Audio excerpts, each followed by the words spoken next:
everyone, and welcome back to another episode of my Minecraft Hardcore Season 2 world.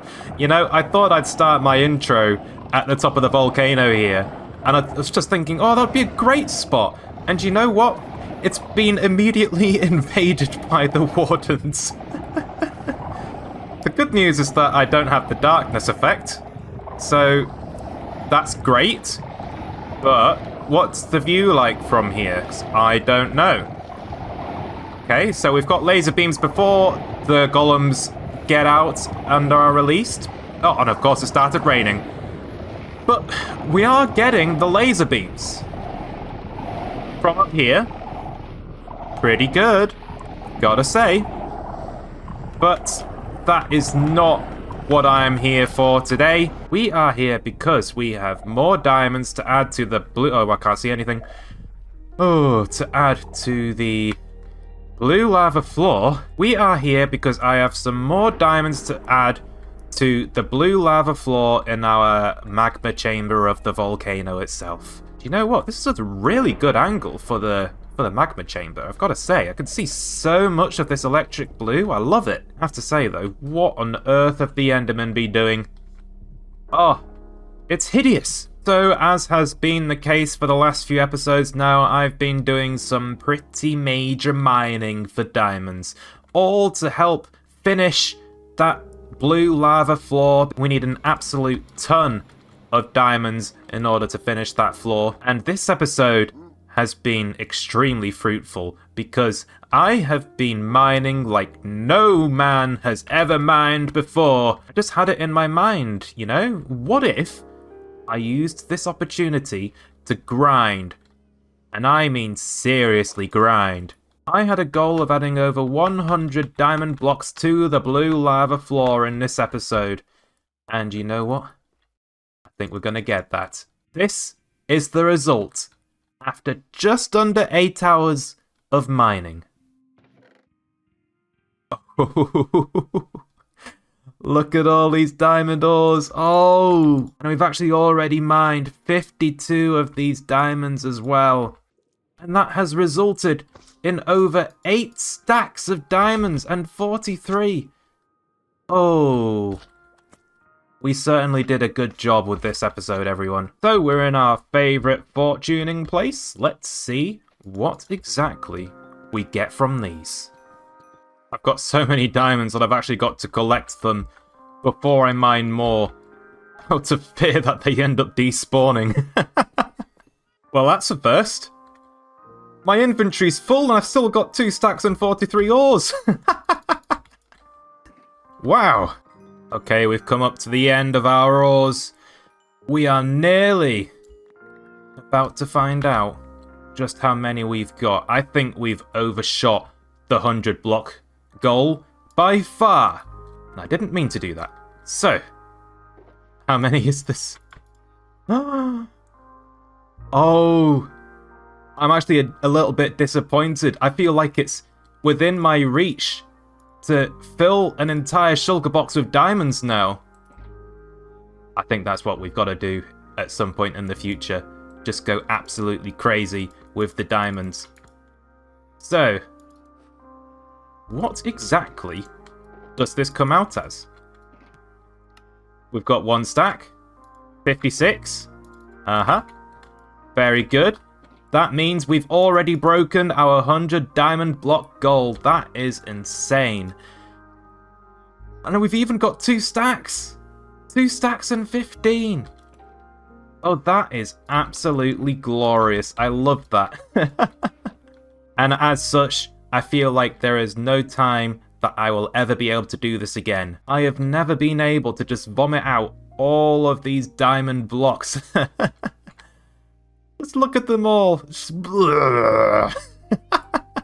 You know, I was actually really close to being able to just build a full diamond beacon with all of those diamonds. I'm just short. Okay, let's see just how big of a dent we'll be able to put into our floor here. Oh, I saw those eyes. The litter in action. All of these grass blocks, for goodness sake. Get these things out of here. My hope is that once the volcano has been fully constructed, I won't get these grass blocks anymore, because the Enderman will be teleporting within the space between the magma chamber and the volcano itself instead. I don't know if that's going to happen, but that's my hope. Definitely would be good to be able to stop getting rid of all of these littered blocks. Was there anything else, sir? What else did you drop? Huh? Look, guys, he just looked at me funny. I've got to get rid of him. You don't litter in the magma chamber and get away with it. Not in this world. So, let's finish off this pillar first. Luckily, I only needed 3 diamond blocks for that. And now let's see just how far the rest of these diamond blocks go. I think we're going to make a lot of progress on these pillars here. And that's another pillar down. And I still have a stack on 56. That's crazy. Clearly, we must continue. And that's yet another pillar completed. Well, we're down to our last 54 diamond blocks. And we've just finished yet another pillar. That's 1, 2, 3, 4, 5. Oh, this is incredible. I'm loving this. And that is yet another pillar down. Can I potentially do another one? Can I do this one too? And that is another pillar down, and we still have 8 blocks left. I've done some serious progress today. Wow. So I guess we're going to get partway through this one and no further. I don't think we have enough blocks for this pillar. Still though, this is a lot of progress, and I'm glad I did it. I've kind of scared myself with the revelation of the insane grind that the volcano itself is already going to take, and to add getting diamonds on top of that, I just felt like I needed to do a big push on the blocks so I'm not doing multiple mega grinds at the same time. Ooh. Seeing those fence gates just then, I thought there was a creeper just there, and I was just thinking, that's impossible. How is there a creeper here? Oh, there's grass blocks up here too. These Endermen, seriously. So, what does our progress look like? Oh, I finished that pillar, started that pillar, I believe. Finished that one, that one, that one, and that one. So that's 1, 2, 3, 4, 5, 6 pillars completed. Started a 7th one. Or did I finish that one too? Actually, did I finish 7? Oh my goodness, I finished 7. So I started an 8th pillar. Now let's just put these skulk veins back. Oh, this floor is looking seriously good today. But that is not the main point of this episode.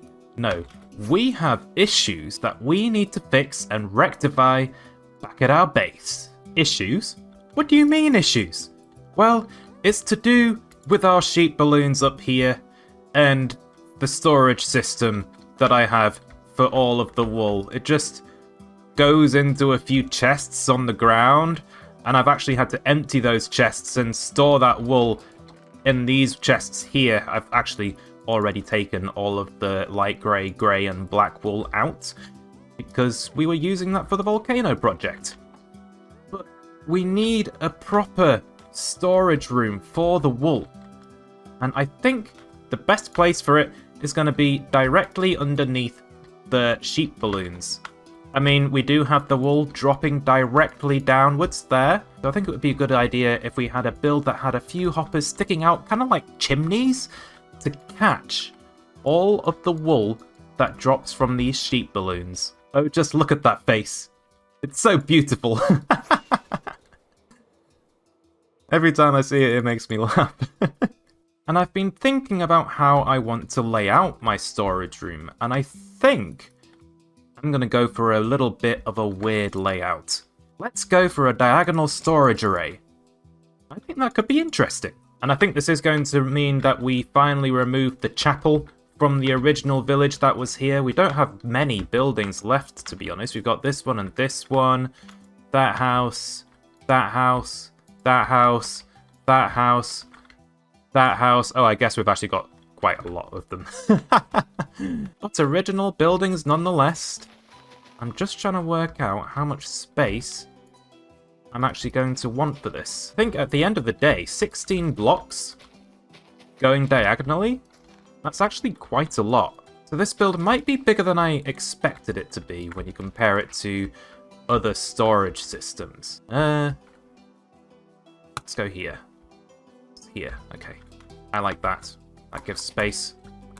So let's try and get a good image of what this is going to take up space-wise. I want to give myself a bit of a distance between the walls, just so that we can do a funky design, I guess. So let's start here. Yes. Okay, so we'll start with our whites, and we'll just progress in a diagonal direction over here. This is the kind of layout that I am looking to work with. We've got our whites and our greys and our blacks over here, and then we progress through all of the colours of the rainbow. And I just think it would be really interesting to have a diagonal storage system for all of these things. Every other storage room that I've built in the past has just been a flat wall of chests, so I'm looking forward to working with a diagonal. I do think I want to move it slightly though. I'm not happy with the placement. I think what we've got to go for is just a few blocks in this direction over here. So 1, 2, 3, 4, 5. Let's drop it off here. We'll just shift everything by 5 blocks. Yeah, I think that's going to be better placed for Cherryville itself. I'm thinking of having a set of diagonal doors here, and I can walk in. There'll be a bit of a dip just here. And maybe I could have something to do with a Jeb sheep over here and another sheep over there, maybe a pink one that we could find naturally somewhere. That's right, Jeb. I'm going to get you a new home. Isn't that great? Here, have some wheat. You're going to love your new place of residence. It's going to be a huge upgrade to the fence. Hup, you get back on there. I think there is potential for a lot of fun with this room. I'm actually really excited to start building it. So, I don't really have a plan in mind. Let's see where this turns out. I hope you enjoy that time lapse, everyone. Let's build.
And welcome back, everyone. We now have a completely finished sheep farm.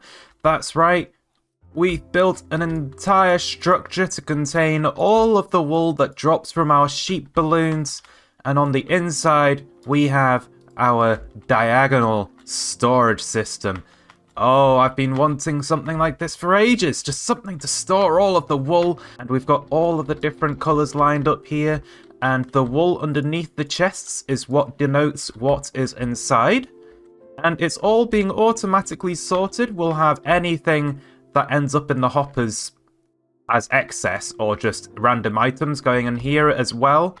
I shouldn't be getting any more random items because, well, the build is pretty much finished. I've even made sure to include a little Jeb sheep over here in a multicolored window to show off the fact that it's going through every color. And yes, there is a bit of a sheep face in the floor here. Don't judge it. This sheep is okay, I promise. It's It's just diagonal, and diagonals are hard, alright? Especially with faces. In my mind, this face wasn't diagonal at all, but the storage system was. So my mind sort of twisted the design that I wanted to go for with this room. But I think I'm going to keep it. It's just making me laugh. We also have a pink window over here with another bit of a nice landscape inside. And what I'm going to do with this window is eventually I will find a naturally spawned pink sheep. They're pretty rare, but I will find one eventually. And when we do, well, it's going to go straight in here. That's where we're going to keep it. And then just up this staircase over here, we have a shepherd.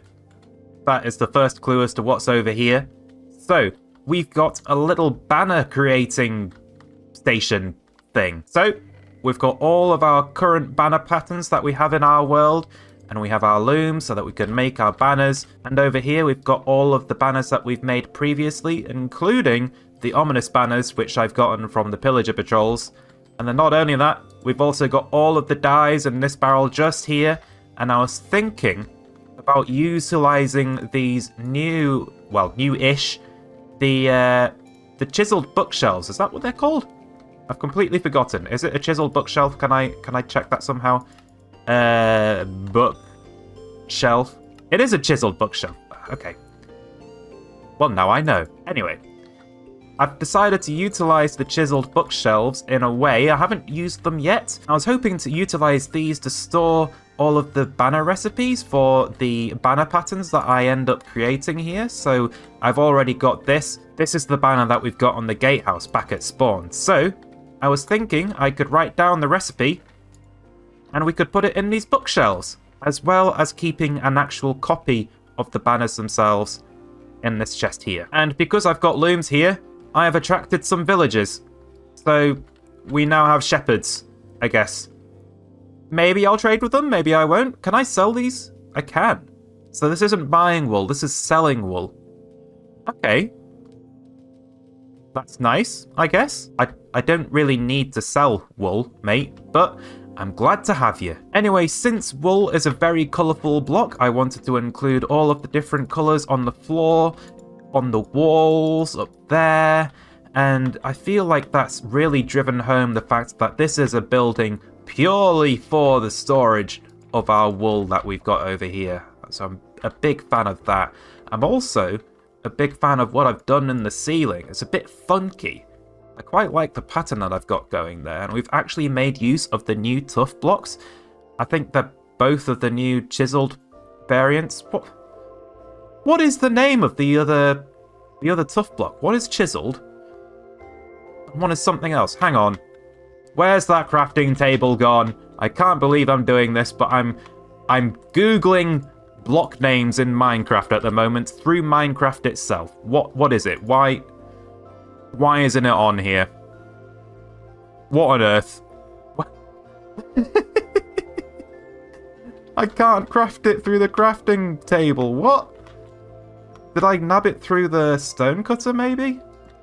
I don't know. We'll quickly find out what on earth that block is called, because I'm sure I've got some in my storage over here. Where is it? Come on. That's tough. Okay, chiseled tough and chiseled tough bricks. Oh, that's what it's called. Well, anyway, I've used both of those, and I quite like the pattern that it's got going on the ceiling itself. I simply surrounded our light sources with the chiseled blocks and then the chiseled bricks. I don't actually know which one's which. And then the polished variant after that. And I feel like that's given me some creative freedom to make it seem like there's a little bit of a river of just like cherry and mangrove and crimson wood. It's a bit odd, but I like it. I like the ceiling. And the exterior itself, I genuinely believed that I had finished it before I had finished it. And then I was walking down here thinking, oh, you know what? I'm missing something because that tower wasn't there. So we added in a new tower to make this view feel a little bit more complete. And not only that, I've just smashed myself in the wall. But not only that, I've added all of these side roof window things. I don't know what they're called. I just wanted to add some more visual interest to the sides of the building, so that's what we've done. I've also included a way for the build to collect the wool, because as we know, this is supposed to be a wool farm, a wool storage building for the wool farm above us. So I've included these nice little chimneys. This is what we use to capture the wool. I've got campfires on top because, well, it's a chimney. And it adds some little life to the build. We've got some smoke rising up in the air. I like the movement. And we've also got wool dropping straight down onto the campfires. And if I click on this hopper, maybe I'll get a wool block going on through here. Come on. Where are you? There we go. You saw it. So the items don't burn on campfires, which is pretty good. And that means that we can use them for this purpose. We can make actual fireplace chimneys for our collection system. So, tower itself, it is a bit of an interesting one. I've not really gone for that type of architecture in Cherryville yet, so it does look a little bit out of place. It's a bit circular, a bit round. But I think we can make it look a bit more purposefully placed if we build more of these in future builds around Cherryville. Some more little circular towers, just so that it doesn't feel quite so out of place. So I mean, that's something that I've been going for with Cherryville itself, is I've been wanting it to feel like all of the resources have come from the same place. You go to a town in real life and you think, oh wow, all of the buildings look the same. And that's because they've been built with local materials. So Cherryville is supposed to look entirely made out of cherry, and I want the build styles to reflect that. So when I start building a different kind of structure here, it looks a bit weird. I think the solution is merely to build more of them. Build it until it feels in place. Yes, that is the answer. No idea what I'm just said. I'm just rambling now. That is what I am. I'm a rambling whistler. Oh dear. Someone send help, please. Now, I was really hoping to be able to spend some time and build another segment or two for the volcano itself back at spawn, but unfortunately I just feel like I've run out of time. So that's going to be next week's project. I didn't want to feel like I was rushing to cram as much building and grinding progress into one episode, because that can take its toll on me. And we don't want it to take its toll. We want to be calm and simple and just enjoying the building process. So, volcano progress shall be enacted upon next time, and that's a promise. But yeah, what do you think of the build? It's pretty cool, right? I love how colourful it is. But anyway, while I am super glad to finally have a proper storage for all of the wool that we are getting from this world, I'm afraid I'm going to have to end this episode there. So, I hope you have a good one, everyone. I'll see you soon. Bye!